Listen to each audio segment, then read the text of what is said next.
How do you build a barn door for your bedroom? That's the question we're going to answer today on the How Do You channel. So the first thing you need is an install kit for the header.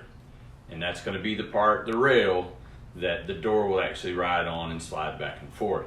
That, you just have to go to the store and buy one of those. A little too difficult to build because it's made out of metal and rollers and a bunch of different stuff we're not going to deal with. The next thing you need is the lumber. We're going to build the door out of 1x8s and 1x4s. We'll also use one of the 1x4s as a mounting header for the rail. We've got the lumber here. Get the saw out, get all the tools that we need to begin the work, and then we're going to start putting the door together so we can go do a test fit, kind of stand it up and see how it's going to fit and make sure we get the header where we want it for the gap at the bottom and that kind of stuff. Easier to install the header one time and have it right after the door's built than to build a door, have the header already in place and have to move it and you have to take all the wood screws back out. So that's how we're going to get started.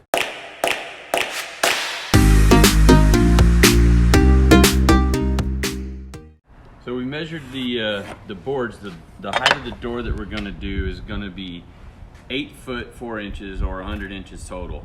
So he's marked the boards at 100 inches. And now he's putting the line on them with the square so that we can cut the boards to length to start putting them together as the back solid part of the door.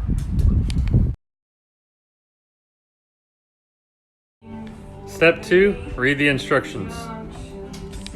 We've cut our 6 boards to length at 84 inches. We got to frame out the one side of the door.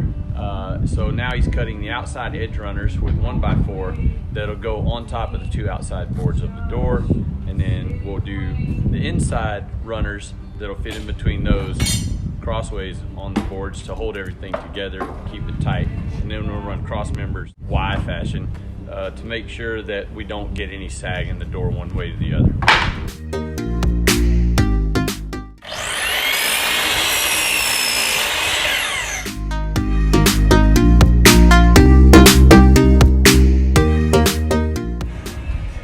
Taking the 6 boards, the length of the door, buttoning them up together to make them into what the door will look like.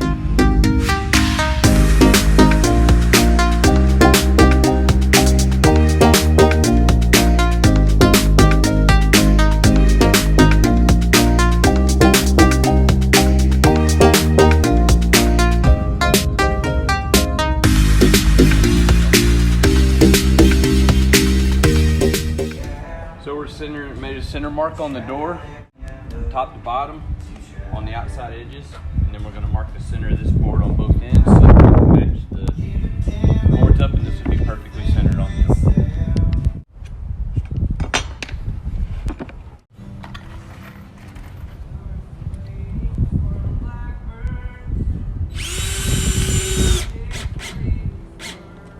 Okay, so what we're going to do is we're going to take the board and we're going to go from, we're going to put this outside edge of the board on the inside of here because I want the piece to run into here and to the bottom. We're going to do inside edge here and inside edge there, and then we're just going to use the square to make our mark.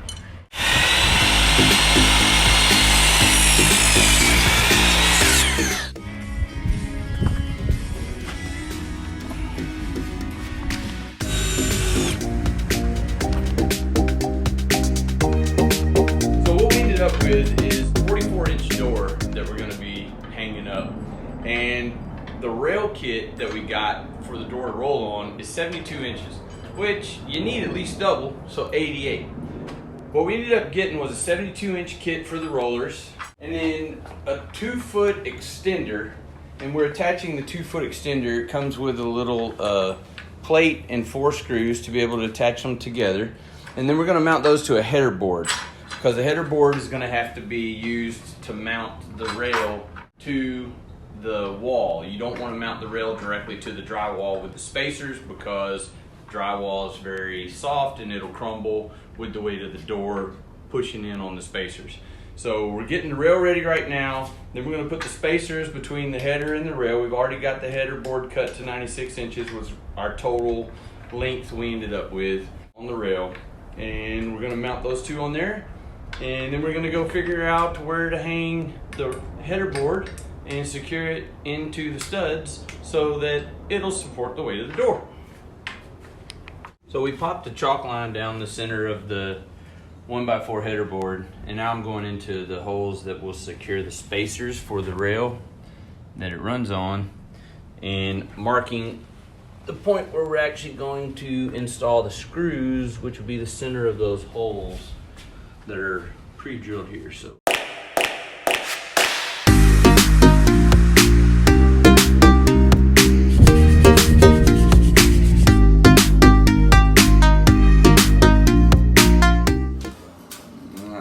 be hanging our header board, and we got to find our studs. Look, we know we got a stud there. Has to be a stud, so that's good. It found that one. I'm gonna keep coming across here, and then what I'm told is that this is an empty box and has no studs in between this header above the door, which is terrible. Okay, so you take the height of your door and you add 1.75 inches, and you have to put that to the center mark of your board, which we've already got marked from drilling our holes for the rail. And then we're going to screw this into the studs, which we already used the stud finder to find. So we got our header board up here. We butted it up. We found our studs. We got the level up here to make sure that our header board is level. And we are cinching her into the studs right now. So now we're securing the rail runner to the header board with the pre-drilled holes that we did and the lag bolts provided with said rail.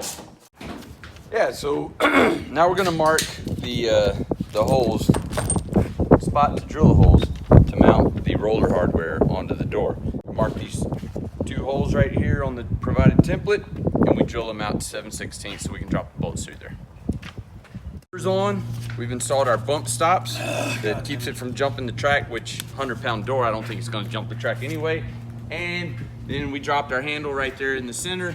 We're gonna fix to go hang the door on the track. It'll be done. Then we got to put our little guide rail in to secure it where it won't flop back and forth on the floor.